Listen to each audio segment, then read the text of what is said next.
All right, welcome back for another episode of the Barbell Therapy Podcast. I'm your host, Dr. Brett Scott, and with me here today is a friend, client, and professional bodybuilder, Nate Spear.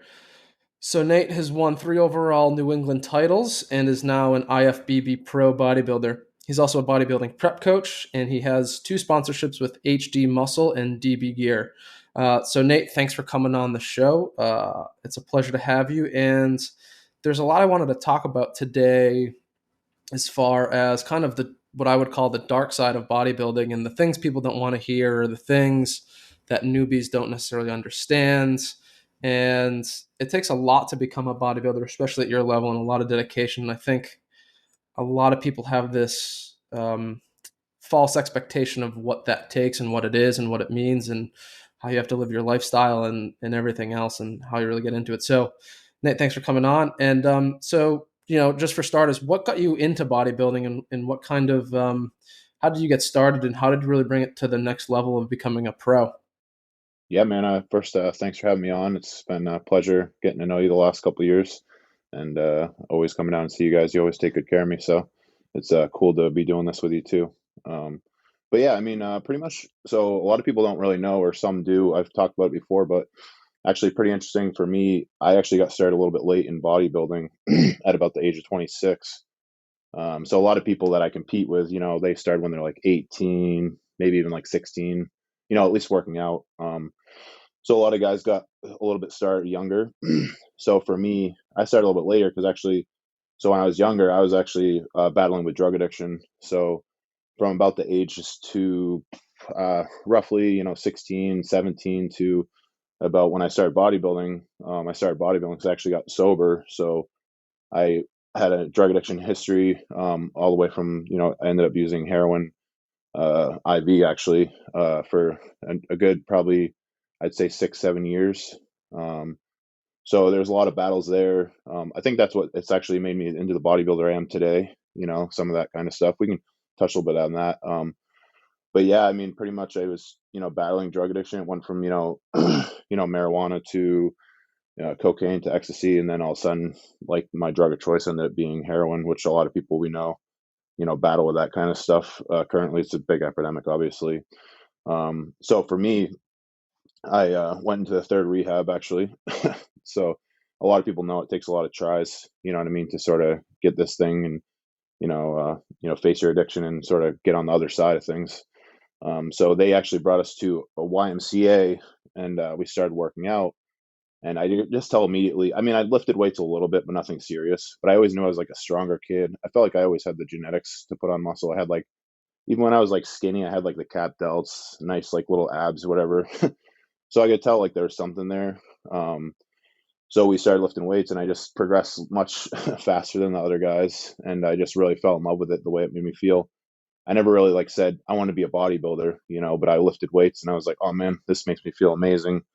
Um, and it's it's sort of trading another addiction for another one, to be honest. But like now I'm not like harming other people, putting my life at risk, and like doing stuff where obviously it's going to cause a lot of reckless and hurt to my family and friends, etc. So That's crazy. I did not know you were a heroin addict, nor do you look like one anymore. But that brings up a whole yeah, a whole big piece we can get into here where um, I've seen a lot of people that are addicts that get into this too, and for some people it can be a really good thing, but I think there's some people too that get into it maybe not for the right reasons and end up down a whole nother path of other issues that I want to get into with you. definitely. Um, so that's crazy because I've been working with Nate for I think about a year now almost. We're coming up on a year, Yeah, and it's been really cool to work with Nate because he's one of the few people too who we get a lot of people, especially pro athletes and between powerlifting and bodybuilding and even other sports that are really just looking for a passive modality of they want to get in and just get the soft tissue work and feel better because they're overworking themselves, which in a lot of cases, a lot of you guys are. However, like Nate came in and was like, no, I want the answers and the fix to some issues he was having with posing and everything else. And Nate was very much on board and one of the few that He's like, all right, like you give me homework, I'm going to do it. And he has, and it's been cool to see you do that and even promote some of the stuff we've taught you to other people and kind of spread the love. So there's just a whole different piece, I think, to bodybuilding that really takes to get to that next level. And some of the shit I gave Nate was not easy either. Like some of the posing things we worked on and just learning to fire different muscles, it takes time, it takes patience. There's a lot of aggravation that goes into it, and really knowing exactly where your body is to create it to be symmetrical and everything. So, um, yeah, And you got so the videos to prove it, right? we You got the laughed videos at to me. prove it Yeah. too. Yeah. So what is it that you love about bodybuilding now? Like what makes you just go in every day and want to grind like that? Because I think a lot of people think they want to do that, and a lot of people think they want to be a bodybuilder, but really at the end of the day, there's just so much commitment to it, from a physical aspect of just getting to the gym and spending at least 2 hours there every day, to dieting, to I can't go out with my friends on a Friday or Saturday night and have a bunch of drinks. So what is it for you that makes bodybuilding just something you just have been so passionate and successful with? Yeah, I think like you touched on a little bit. So I think bodybuilding, there's good and bad. So I think you sort of have to be have a little bit of a screw loose, to be fully committed to bodybuilding like I am, because it is such a regimented lifestyle. Like at my level, right? Like you said, there's levels to this. So there's guys that are starting out that are not quite where I am. But for me, it's like literally every day of the year is like Groundhog Day, right? So you sort of gotta have some kind of love for the ritual, and I think that's where like the drug addiction piece, uh it transfers over, meaning like I need something, to keep me always like a goal on sight, so with bodybuilding you're always trying to put on muscle, or you're trying to get lean, there's always some, or trying to get stronger, or I'm trying to improve a lift. So there's always, every day I'm waking up with some kind of goal in mind, whether it's a really small one, as far as like hitting all my meals for the day and that kind of stuff. But I think that it takes a certain type of person where you really got to sort of love that kind of lifestyle. And also, first and foremost, I think a lot of people, especially you see younger generation now, you have to fall in love with the training first, because that's like the forefront. And if you're not really, because a lot of people you'll see now with like the social media and stuff, people like when I first started, it wasn't like, oh, I get into I want to be a bodybuilder and then I'm going to start the training and the diet and stuff. It was like you just sort of trained, and like someone might come up to you and say, hey, like you think you have pretty good genetics, like you ever think about competing, that's how it happened to me. And I was just like, oh, and then it starts to get your brain turning a little bit. I wasn't like going into the gym, like I didn't want to be a bodybuilder before I got my gym pass, you know what I mean? I think sometimes a lot of people see the highlight reels, right, on Instagram and all that kind of stuff. So then they're Mm-hmm. like, oh well, I'm gonna go buy my tripod and the gym pass, and I'm gonna go start doing this like everyone else, and thinking it's sort of like an easy or a quick like popularity thing, I guess, because a lot of people I think see the influencers too, which gets a little bit gray with like bodybuilding and influencer type thing, and then they always see like a lot of people see now, like for me, I'm a full-time coach, which is obviously it coincides to me living a bodybuilder lifestyle, so it is a pretty sweet setup, I'm not going to lie. So sometimes people want to do that right away, whereas for me, I competed about 8 or 9 years at the highest level, amateur wise, then turned pro, and then started coaching, you know what I mean? So I wanted to get as much knowledge and education and trial and error experience before I started doing that kind of thing. But a lot of, I guess, the biggest thing I think is, you know if the stage isn't there, like, do I still want to be doing it? And for me, yes, like, because I have this infatuation, like, it's not for everyone, but I do have this infatuation with like muscle and like wanting to be big and jacked. And it's not even for me, it's not really an external reason, or like, oh, I want to get chicks, or oh, I want to be cool. It's for me, I just really have an appreciation, I guess, towards the look, and just the honestly, I think it's like a beauty to it, you know what I mean? Like the aesthetic appeal, and I just really like the look, because like for me, honestly, I've gotten to a point where I like pretty much stay covered up for the most part. I think that was the other day I walked in with a tank top and I felt weird, but I think that was the first time I'd walked in there with a tank top, but it's usually I'm trying to like wear like as big as clothes as I can, but I still can't hide it, but for me it's like almost like the attention sometimes gives me a little anxiety because it's like you walk into a grocery store and everyone's like, sort of, you can feel like the looks a little bit. not that it's a bad thing, because obviously, you've gotten to a level where now it's, you know what I mean? Like that's the level I wanted to be at, right? So Hmm. I think a lot of people don't understand too. It's funny because when you first start out, you're like, oh man, I want everyone to notice my gains. And then you finally get to a point where it's like, you don't really, you try to hide a little bit, you know? Um, but yeah, for me, it was just like, I think it has to be like within yourself and not external reasons, or else it's going to be like fleeting, you know? So I think a lot of people, like I said, they're going to come and go because at the end of the day, it's like, if Instagram wasn't there, would you still be doing it? I guess is it a question that I ask some people? Yeah, I think that's a huge one nowadays. Of There's more and more people doing it, and I think it's just something that not everyone is doing, and everyone wants to highlight their, how hardworking they are, and Yeah, maybe make a shot at making an influencer career. And yeah, I see so many people now that like just started going to the gym 3 weeks ago, and then it's like they invite me to their fitness page. It's like, yeah. what are you sharing with the world? I don't want your Herbalife shakes or whatever you're trying to do.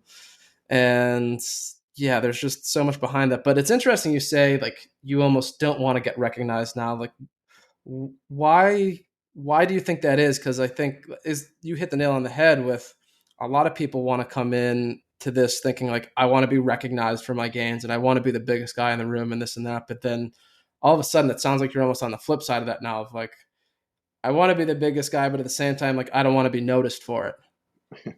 Well, I guess you get to a certain point where I think it never frustrates me and I always appreciate it.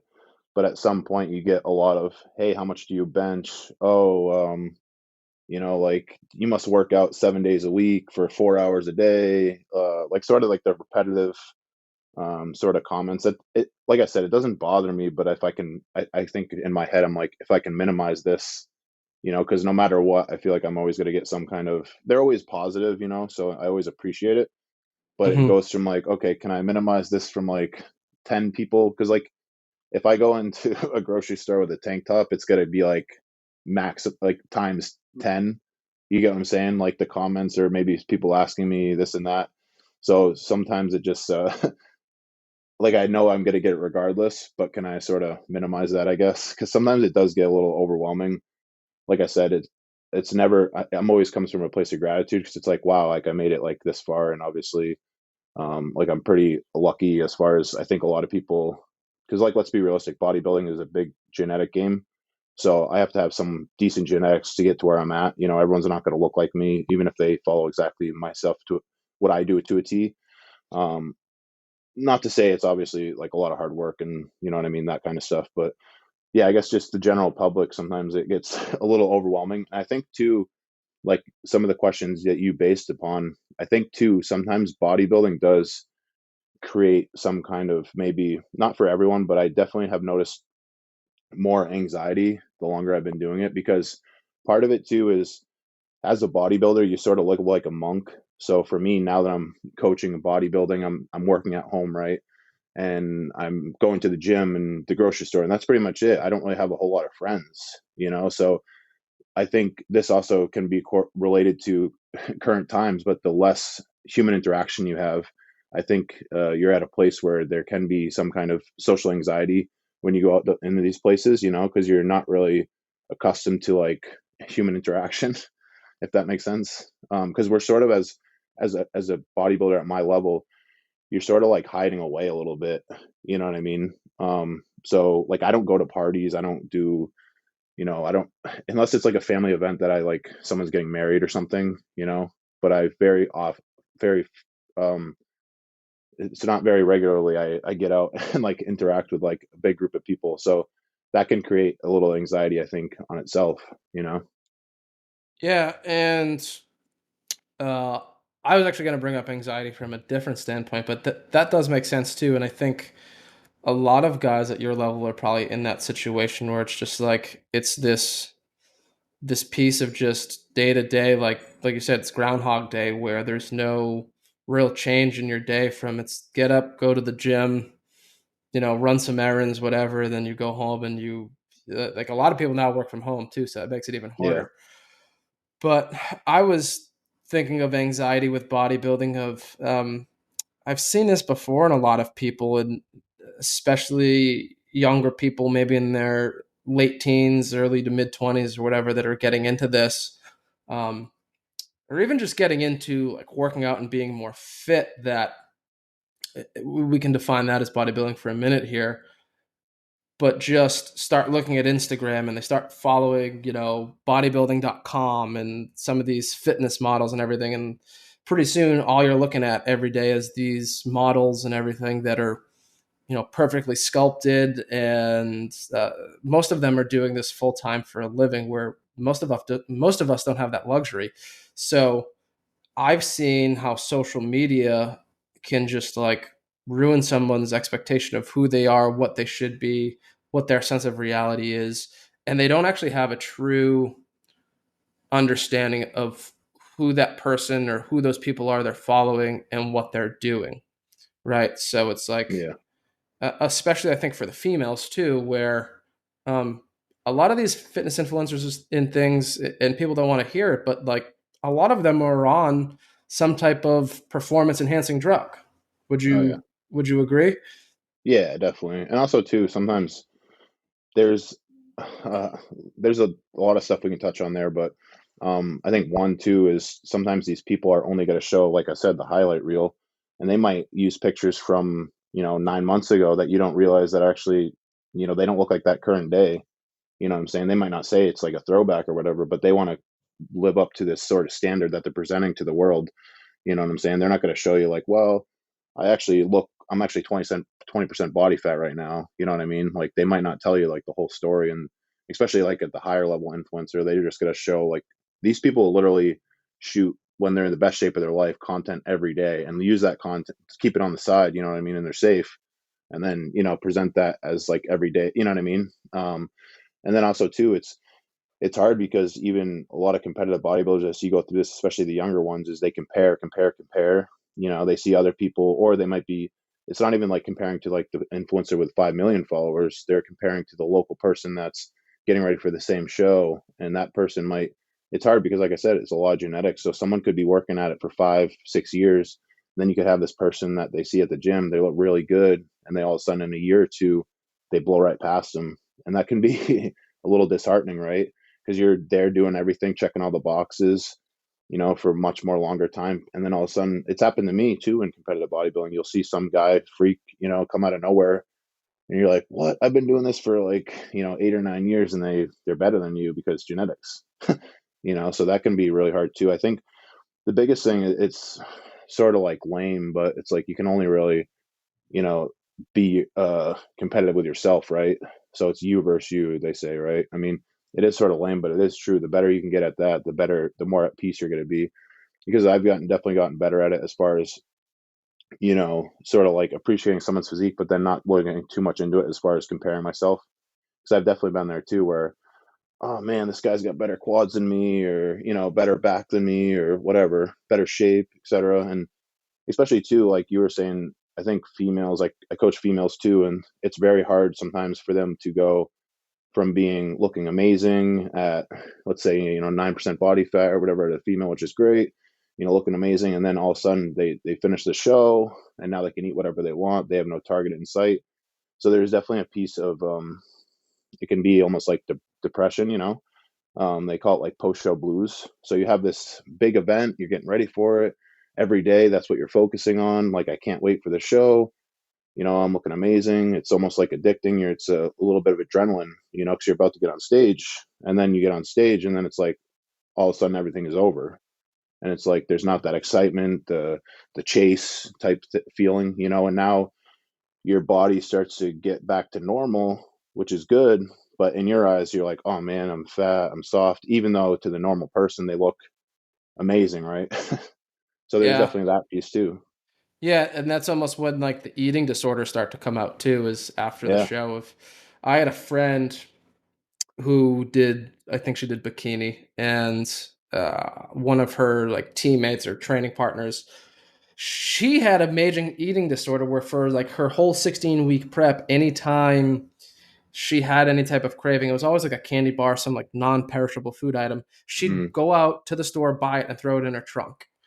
And I guess by the end of this show, she had like a trunk full of food and would eat all this stuff within 2 weeks and completely Uh, like blow up. And it's like, yeah. if that's not an eating disorder, I don't know Yeah. what else could be. So, yeah, there's a Well, I lot. do. I do want to chime in too and say, so a lot of people, like you said in the beginning, is some of these people that bodybuilding draws, have some kind of maybe defect or weakness, right? So they might get into bodybuilding to fill that void. Well, the problem is if you have a mental illness or eating disorder prior and you're not addressing that, and now you have bodybuilding in your life, it's almost going to take, put it under a microscope, at some point, because bodybuilding is so up and down, so there's a lot of people where they have stuff that they haven't addressed before getting to bodybuilding, and then the bodybuilding sort of exposes that even more so.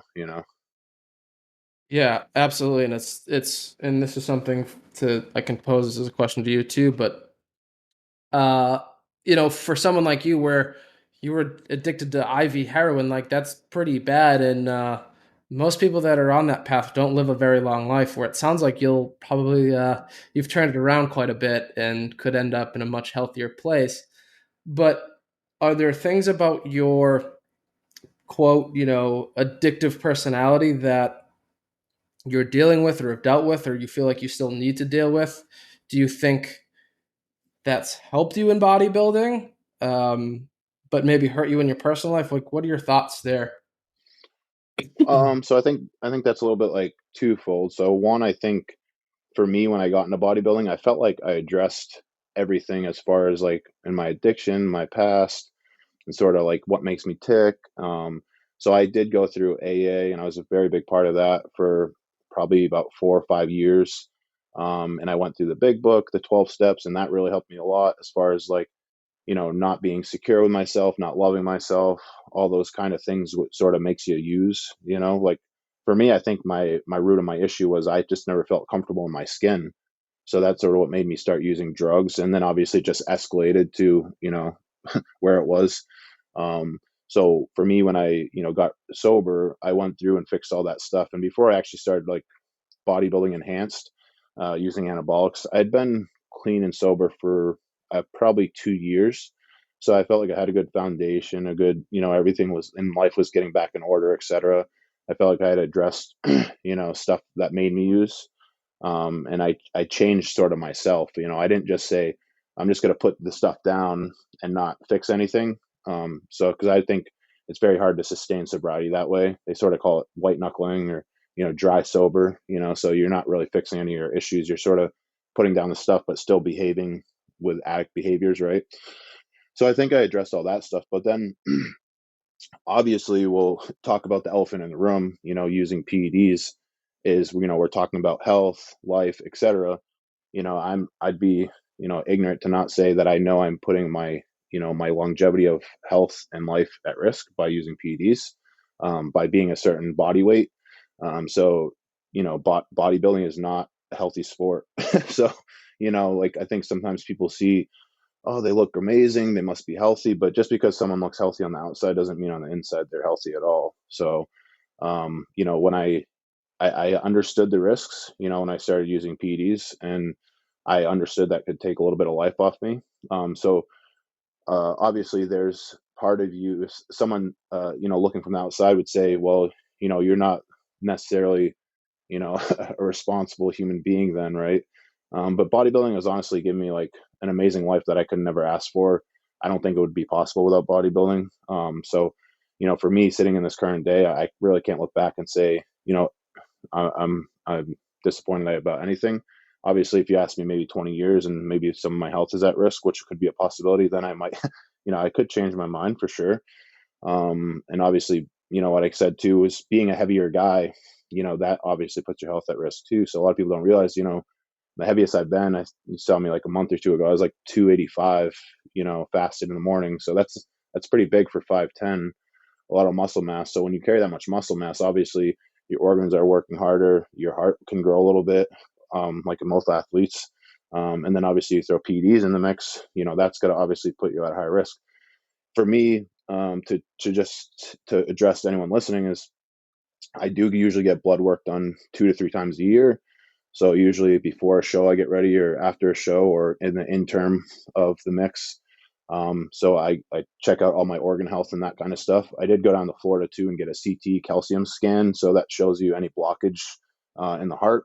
And that was a 0, so that means there's no blockage. So for me, I do try to be proactive as far as health goes, and I do try to be. So I have a great coach that sort of I feel like has my health in mind. So yes, there is health risks. So I'm not, oblivious to that. But there's a certain way, I think, a responsible way you can do things, because there's like anything, there's levels to it. So you got some people that are just very extreme. They might not ever come off the stuff. They don't really get their blood markers checked. They don't run like alternative health medicine to sort of keep some of that lipid panel in check. So I think I'm doing the best I can. Obviously, like I said, bodybuilding is not the healthiest thing to do, but it's something that I just love and gives me a lot of joy. And I feel really happy where my life is at right now. So I want to back up for a second and then yeah, go through a lot of what you just said. So, one of the big things talking about like the addiction and dealing with those things first, and you said you didn't feel comfortable in your own skin, or, I think a lot of people don't feel good enough and have the sense of inferiority. Um, and with bodybuilding, it's almost like the same thing. So, do you still think there's a part of you there that maybe this is the most healthy way for you to manage it, but there's still what got you into it was like there's still something that you didn't feel good enough about yourself, and you just kind of continued to feed that with bodybuilding. yeah, for sure. I think there's always going to be a small piece of that in me. And it's definitely, I do notice, when from the point I started bodybuilding to now, bodybuilding has definitely grown me into a much more confident person. Because I won't lie, like when I do walk into a room and I know I'm like a big jack dude, it does give me some confidence, So if that's maybe some insecurity there or some kind of void I'm feeling, it may be. But I feel like I'm in a good place where it's not necessarily going to put me at much damage. Hmm. But yeah, I think I always struggle with that a little bit. But I definitely feel better looking like this than when I didn't, I guess, if that makes sense. Yeah, absolutely. Well, thank you for sharing that. Yeah. And so the next part I wanted to talk about is the anabolic substances and everything. So, um, yes, Nate is on anabolic steroids, as he said, PEDs, and a lot of people have this misconception about them and how bad they are, and they make you a horrible human. And Nate is probably the softest hearted guy we have that comes through the gym in the clinic, and I give him hell all the time. And I call him small or fat or skinny or whatever, depending on what he's trying to do. I usually try to go the opposite, and he takes it with a good hard smile. But um, in that same breath, how I think what you said too about like you go get your blood work and everything else.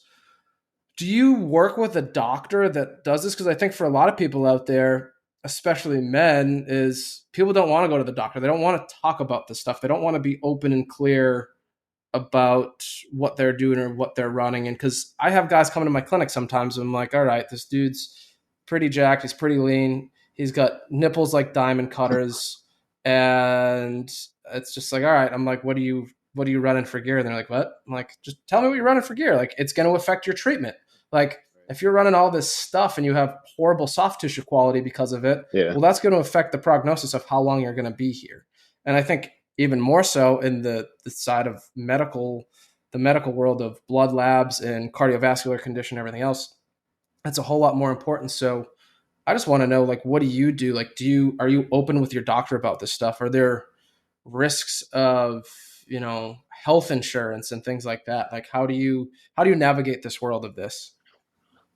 So this is just the way I sort of do it. So I'm not really sure if some other guys might do it a different way, but for me, I just go through a private lab. So I get my blood work done just third party. So that way there's no, I'm not going through a doctor actually. I'm just sort of going through an online third party place. I get my blood work done at Quest Diagnostics. I order, the lab. A lot of the help is from my coach. Honestly, he has a great, background as far as that kind of stuff goes, and what to look for, supplements to add to help, sort of regulate some things. And then, the CT scan I did was just sort of through some friends in the bodybuilding world that they took it was like a pretty good deal because it was like for research purposes, so it wasn't like breaking the bank.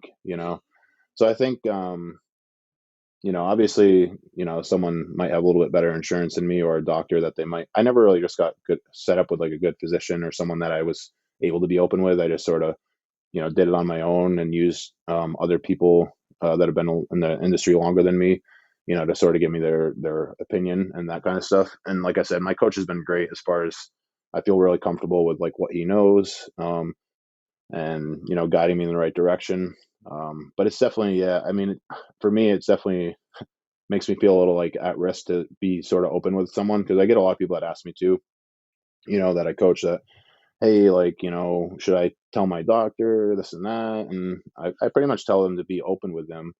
And then if they, are not willing to sort of treat you or work with you, then, maybe that's not the best doctor for you.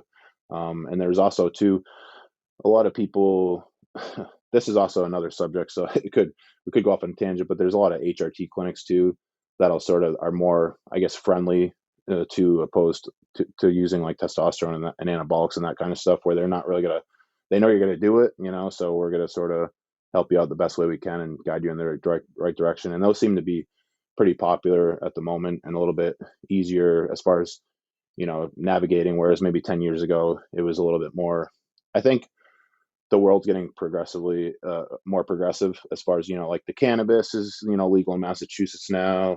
The, HRT clinics are a little bit more readily available, whereas 5 or 10 years ago that was sort of not not a thing, right?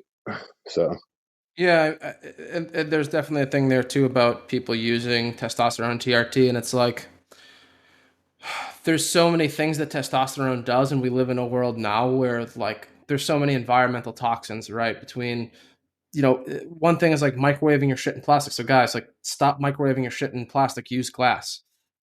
um, from the like, drinking tap water, like every female is on birth control nearly, and it's all being pissed out into our water supply. And there's an aspect of that that's in our water supply, and you're getting your daily dose of birth control as a male.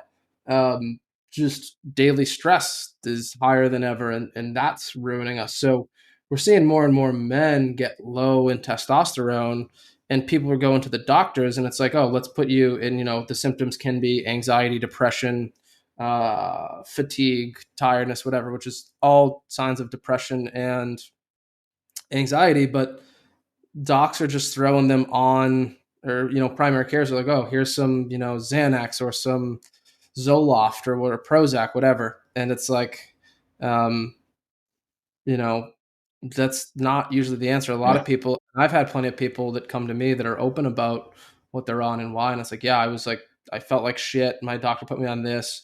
Then I realized I had low testosterone, and I threw those pills away and just, got back to normal life. I lost weight. I got in better shape. I'm, back working at Mm, full capacity. And it's like some of these drugs can be life changing and life saving because there's a lot of side effects to all these SSRI, depression, mental health yeah. type drugs, which for some people can be really good. But for a lot of men out there, it's like, let's make sure we're checking all the components of your testosterone and your hormone panels before just being like, yeah, take an antidepressant, because maybe that's not the root issue. That's just band-aiding some of the symptoms of what's really underlying you.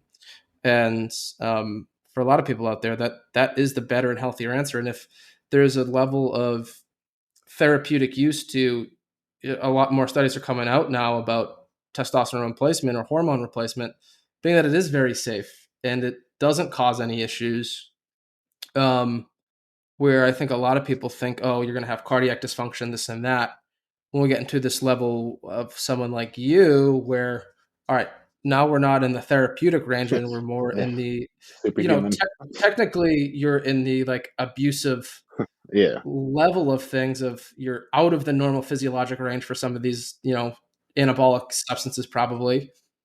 That's a little bit of a different story, but for someone like you, it's like you want to be one of the best and do all you can. Will Is there a line for you of like, this is too much, or I don't want to, up my dose on this or anything else? Well, I definitely think I'm getting to that point now, because those that don't know, I'm 36. So bodybuilding world, 40, 42 is probably, my cap, before my physique starts going a little bit backwards. So I think another good thing was getting a later start in bodybuilding. So I had a little bit of a wiser mentality, I think. Whereas if I did get started maybe when I was 20 or 18, the different, it could be a lot different as far as like the damage that I'm doing, because sometimes when you're younger, you don't really, more is better, right? You don't really think about the consequences, like, oh, that's never gonna happen to me, that whole, mantra. So getting a later start, I think, I was a little bit wiser. I'd been through some stuff. I have a more appreciation towards life and sort of a realization like, hey, I want to live to 80 and enjoy my later years. Whereas I think some younger guys you sort of see, I'll do whatever it takes to get to the Olympia stage or whatever sport they're at. Like, I don't, like, they almost don't care, like, if I've lived past 50, but obviously, when those people get to 35, 40, oh, okay, I do want to live like another 40 years, because I think sometimes that young mentality or the champion mentality, like, because I can't remember, they did that. I'm sure you've heard of this, the study where they're like, hey, if you were an Olympian athlete, and you were allowed to take X, Y, and Z to win, but it would shave 10 years off of your life, would you take it? And I think like 90% of the people said yes, they would. You know what I mean? So it's sort of that idea, right? Yeah, and there's another piece of that too, of a lot of those athletes after they've retired from their sport, they've won their medal or whatever, they also go into this depression. It's like, I have nothing to live for now. Like, yes, I had this one moment of time of doing something, you know, some high achievement, but after that, it's like, what do I have to live for now? And they Yeah, sink in this anxiety, depression, whatever it might be, of just not having a purpose in life anymore. And it's like, what did I really do for this world? Or yeah, I ran the fastest, mile, but what does that matter? How does that change right. the world at all or anything like that? So there's definitely a lot there. So for you, there is a line, because like there's probably more you could do. Like, yeah, you're a big dude. Yeah, it looks like you're on anabolic steroids, but there's also dudes that are way more monstrous than you. Like, the Kai Greens, the Jay Yeah, Cutlers back in the day, whatever. Like, those guys might be on double, triple the doses of that. yeah. So for you, there is a line of like, okay, like this is healthy for where I'm trying to get, where I am, or healthy enough where there might be some sacrifice, but what are you looking at in the long term as far Well, here's as any health concerns? Like, what is the potential for you, and what things are you maybe trying to avoid? well, definitely another subject we could talk about, but I feel like I'm a very realistic person. So there's a lot of people with like grandeur or delusion, I was always the type of person where I'm like, I knew my genetics and I knew even if I got X amount of big, like there's only so much I can do in my shape and structure, etc. Even if I was Kai Green size, I'm not going to look like Kai Green, like the attachments, the way everything's put together, etc., muscle bellies. So that plays a huge role in bodybuilding too. So I think sometimes that's another thing for bodybuilding is there's not just a size piece. There's how does the physique flow and look and is put together, So for me, I don't have like the widest structure and the smallest waist. I'm not bad, obviously, but I don't think I'm ever going to win the Olympia, right? So that sort of keeps me at bay a little bit, you know. And then also for what you were saying is, I think the biggest thing is bodybuilding is, heart health. And, a lot of the most of the bodybuilders that pass away are usually from cardiac arrest, or some kind of heart blockage or, that kind of stuff. So for me, the biggest piece is, blood pressure is a huge one, obviously. And then obviously my LDL, HDL, triglycerides, overall cholesterol levels. Those are my biggest components I'm trying to keep an eye on. Just because the majority of bodybuilders I know passed away, it's usually from a heart attack. So yeah, you can do some kidney damage. Yeah, some liver damage. Usually liver is pretty resilient. Kidneys is usually, I mean, if your blood pressure is in check, it all sort of, I think a lot of stuff stems from blood pressure. So if you can keep your blood pressure in check, that's going to be a good base, in my opinion. But for the most part, most of the time it's the heart. And especially, like I said, the bigger you get, the more at risk you're putting yourself.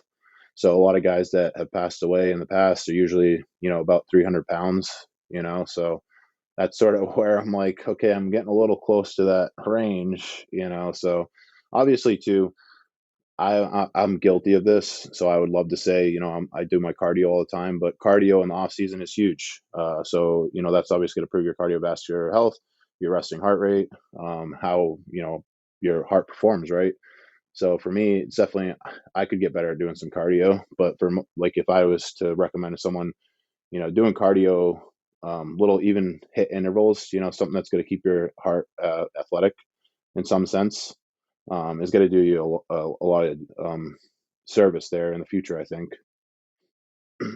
Absolutely. I can't agree more with that. And so I think more of the veteran guys we see are doing cardio, and people think they're over there doing their 30-minute workout for fat loss, but it's like, no, this guy's just trying to keep his heart ticking the right way. Yeah, So it's definitely interesting. And I think the other part of this whole thing too is like people are like, oh, people are easy to look at and be like, oh, he's a cheater, he's cheating, like he doesn't want to put in the hard work. So what's your answer to that of people that think, using anabolic steroids is just about cheating and getting where you want faster?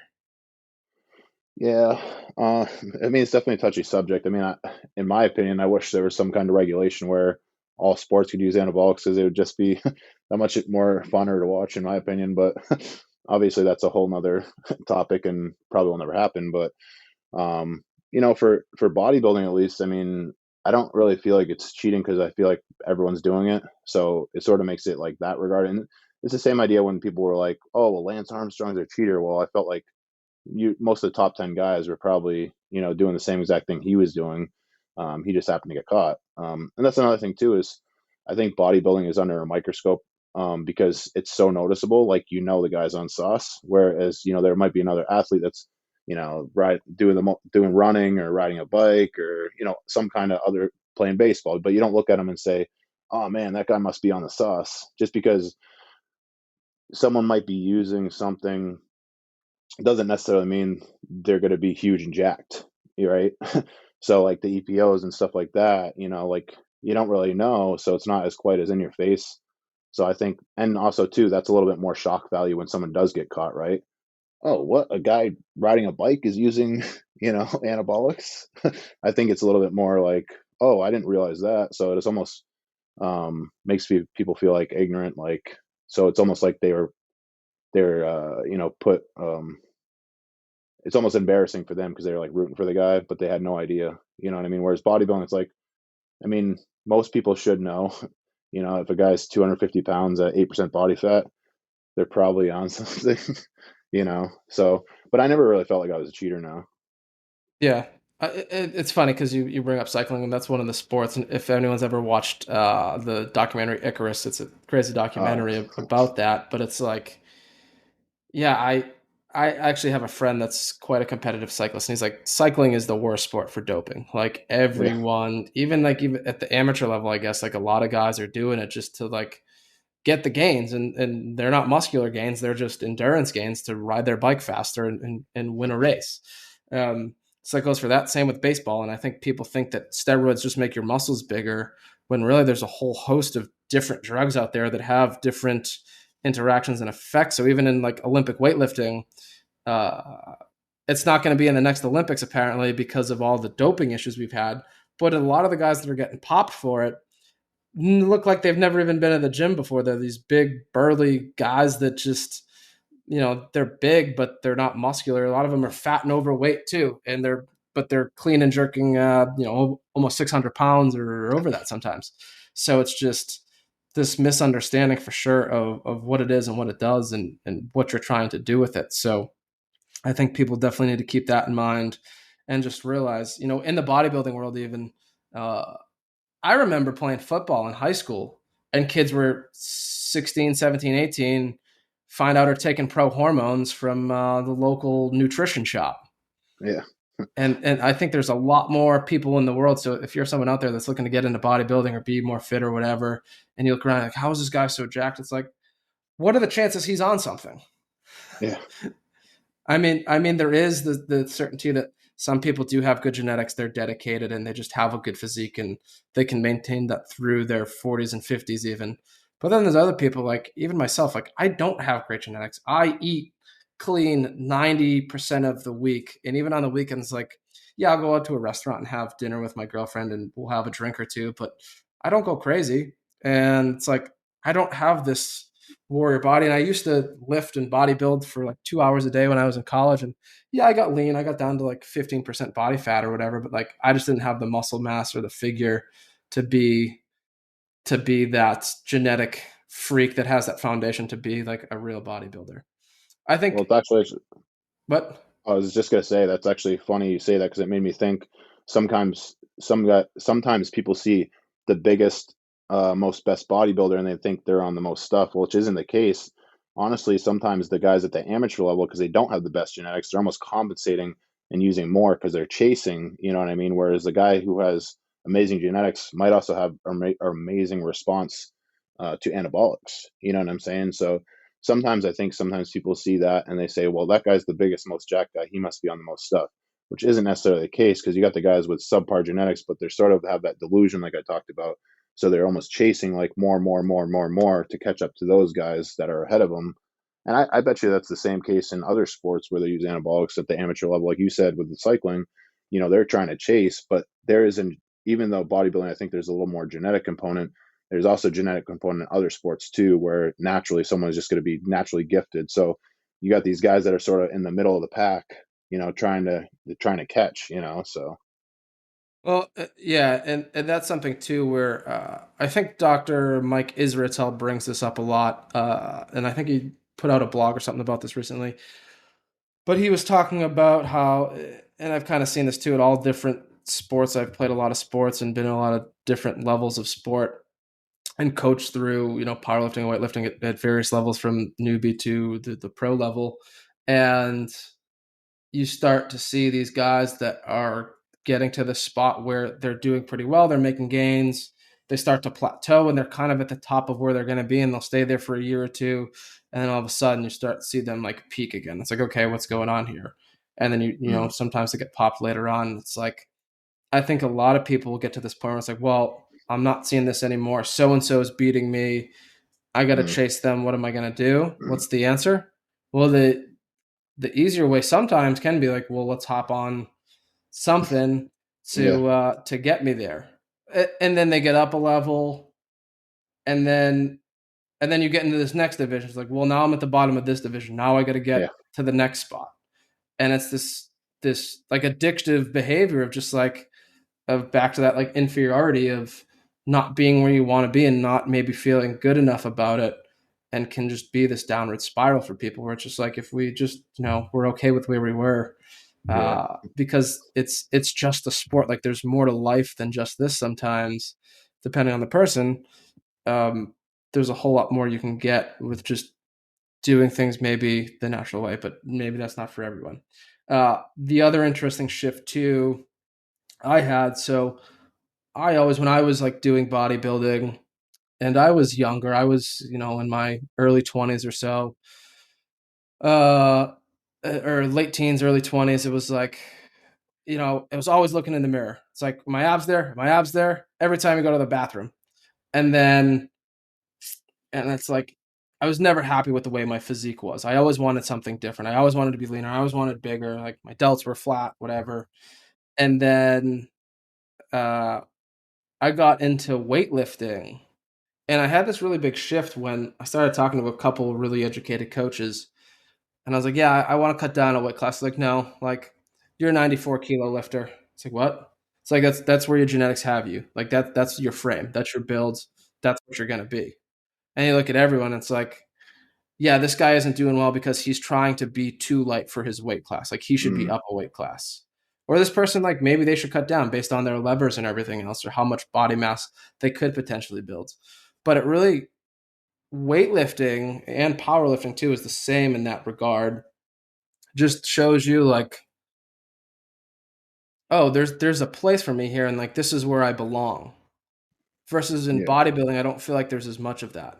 As I need to be nah, bigger, leaner, more muscular, more definition. I need better conditioning. My posing sucks. Whatever. Where in weightlifting, it was just like, all right, let's just put more weight on the bar. yeah, And when I switched to that, for me, that was a very healthy place for me to go because it took the stress off of the physique.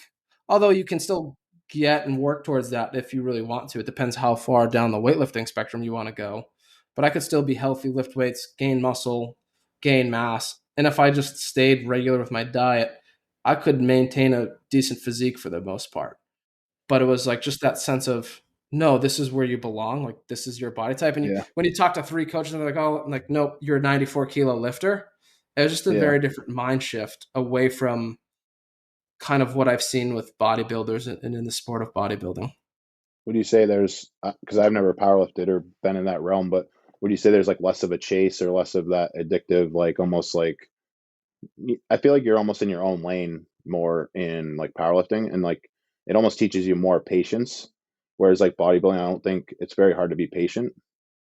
Uh, as far as body weight and body image goes, yes. It's like I'm supposed to be here, and there's very much less stress. The only time you really get stressed is if you have someone that needs to make weight. It's like they've signed up for a certain meet or they've already qualified in a weight class, last year, and then their body weight starts going up, which most athletes do want to train a few pounds over their weight class because just mass Yeah. moves mass. So your training volume can be a little bit higher through the year, or whatever. And then you just cut down and do a water cut. So there's that. So the only time it gets stressful is like when you do have to cut for a meat. And sometimes you do see people like with disordered eating and things still struggle with doing that because they don't want to go back down that route. And it's like people have found like they're happier and mentally healthier because they haven't been having to worry about the scale and the look so much. Yeah. And they can just maintain like a legitimate healthy lifestyle of like, biologically, mentally, socially, physically, whatever. It's much easier for them to maintain that lifestyle because there Mm. isn't you need to look a certain way. It's, I need to be in this weight class. However, now this just goes to the performance side of, we see this, the Olympic weightlifting just got banned from the Olympics because of all the doping. And it's like, so there's guys at all levels. I think even at the Yeah. at the younger level now of even like the intermediate and even novice stage of, people are starting to just, guys are getting stronger and stronger, and these numbers kids are pulling up now like would never have been hit 20 years ago. Yeah. And so it's like, oh well, now I got to be there too because doing it Right. naturally just like ain't cutting it anymore. Yeah. So yeah, people are getting into anabolic substances in these sports not for the physique or aesthetic gains, but more for the just uh, you know uh, the whole strength factor that it can give you, Yeah. depending on what you're taking. Well, I think social media, right? It's definitely, you see, I think it's a good and bad thing, like also for powerlifting purposes, because I feel like without social media, maybe there wouldn't be some numbers being hit that maybe people weren't hitting, back in the day, because it's more exposure, right? Like, and also too, it's can be disheartening because you got guys like, I don't know, maybe he does have like a very structured life, but like Larry Wheels, I always think of like a guy that just like grips it and rips it almost. You know what I mean? Like, is there much programming involved? Like because you look at his list and you're just like, man, you just are a freak, and you're just like not even, you know what I mean? Like, whereas some guys are way more precise in the programming, like periodization, like taking it easy to get to the next, like higher level. Like they have everything planned out and mapped. Where I feel like he's just sort of like, yeah, I'm just gonna do this, and like, you know, Yeah. Yeah, I mean, I don't know much about Larry, but he does seem like a bro lifter in the gym for sure. So yeah, powerlifting is much more calculated too. It's like, this is the work I have to do today. This is what coach said to do. yeah, This is what I'm gonna do. And like you put that down, and there really isn't. I wish bodybuilders saw more of this too from powerlifting. Is that how much programming and volume and everything matters for recovery? And although the goals are different and we're programming for different outcomes, the same principles still apply. Where in powerlifting, a lot of people come over to powerlifting or weightlifting from bodybuilding, right? And everyone in bodybuilding is a volume junkie. It's like, I need to do 16 sets of this yeah, for 10 reps or 24 sets of chest today. And it's like, no, no, you don't. If you want to perform, because in bodybuilding, yeah, I guess in a sense you want to make yourself tired and break your body down so it builds back bigger. Where in weightlifting and powerlifting, I'm at the point now, I don't want to be tired. yeah, I don't want to make myself too tired today because when I come back to train tomorrow, I'm going to have a shitty lift. And we just don't right, want that.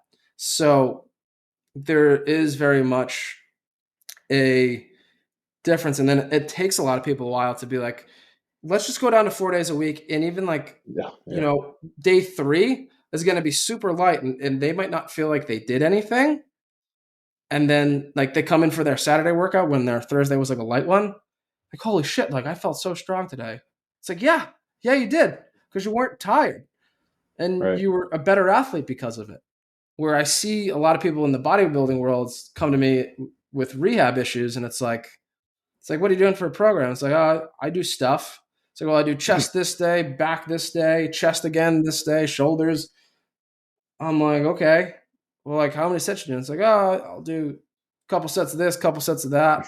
All right, like percentage range, RPE, anything? It's like, no. And it's like, we got to get a control of that, because if we just keep lifting till failure too all the time, Right. like we're not actually making ourselves better, and we end up with all these like shoulder issues or whatever. It's like, great, now you have, pretty intense biceps tendonitis and you can't do anything, but you're going to keep Yeah. trying, and you're going to have these shitty gains of trying to maintain your chest, when if we just like could take a couple weeks off, your pecs aren't going to die. We have BFR here, which actually grows muscle, and we can do a lot with that in a short amount of time. You'll be fine. But people just in the bodybuilding world Yeah. don't want to see that, and they don't understand it. And it's not until they get to like powerlifting, weightlifting, where it's like performance is your indicator of success, where that really becomes a thing. So I just wish that's something that like a lot more bodybuilders would see, is that like Yeah. programming does matter, and that it's not all about just like push it till failure every time. Because that's when a That's lot why I of get said. Oh, that's why I said patience. Like, I feel like you guys have a lot of patience in your world because of the programming. It's like you have to. So it's like, okay, you can not be patient and go hit a wall and just not move and do anything. You know what I mean? Or you yeah, can follow the program. And like you said, like I'm a big component of like I'd rather have someone be consistent throughout the whole year at 85% than go 100% for 2 months, right? And then the next 2 or 3 months crash. be 60%, 50%, right? Yeah. Yeah, exactly. So there is that level of patience there, where people want gains, and it's like what I give people volume, like for bodybuilders, like they love, 4 sets of 10 or 12 or whatever. They're like, great. I give my weightlifters and powerlifters 3 sets of 10 after a meet, and it's like, all right, we got to recondition now and put some Mm, muscle mass back on. They fucking hate me, because now it's like, then they'll have like one heavy session a week. Like, oh my god, my squat's down. Like, what yeah, happened? Like, something's wrong. It's like, no, you're just in a high volume phase, so your nervous system is more yeah, tired. It's not going to push weight. And then give it 2 weeks, we'll go back into a strength block. There's less volume, more intensity, and it's like, oh my yeah, god, I PR'd by bench press. It's like, no shit. yeah, So everyone still has anxiety about it. It's yeah, just what is it about, I guess. And I yeah, think yeah, from a mental health standpoint, especially, I think powerlifting and weightlifting might just be a better outlook for some people, or yeah, a lens that people need to think through, or think about a little bit more. So, definitely. yeah. All right, man. Well, it's been good talking to you. I do have to wrap up here in a few. Yeah, yeah, We could probably have you on again and go yeah. through a bunch of different things. But as a closer here, if you wanted people to commit to bodybuilding, or if people want to commit to bodybuilding, what are 3 major things you wished you learned earlier in your career? Uh, well, one I always think of is don't emulate the pros. So just because you see a pro doing it doesn't mean you should be doing it. So I think a lot of content is out there with the social media, the YouTube, etc. So a lot of people, what they do is their first thing is go flip on to their favorite bodybuilder, you know, and say, okay, that's what I'm going to do. Well, that bodybuilder didn't do that same exact thing the first 10 years of their career. So like a lot of bodybuilders that, and later in their years, they don't deadlift anymore. They might not free bar squat anymore. But anyone that comes to me, I always preach first 5 years, perfect the squat, perfect the deadlift, the bench, all that kind of stuff, basic barbell, dumbbell movements, free weights, obviously for like stabilization, hitting secondary muscle groups. And then, down the road, because you're hitting like stabilization muscles and that kind of stuff. Whereas down the road, then you can get a little bit more into the machines and the isolations and all that kind of stuff.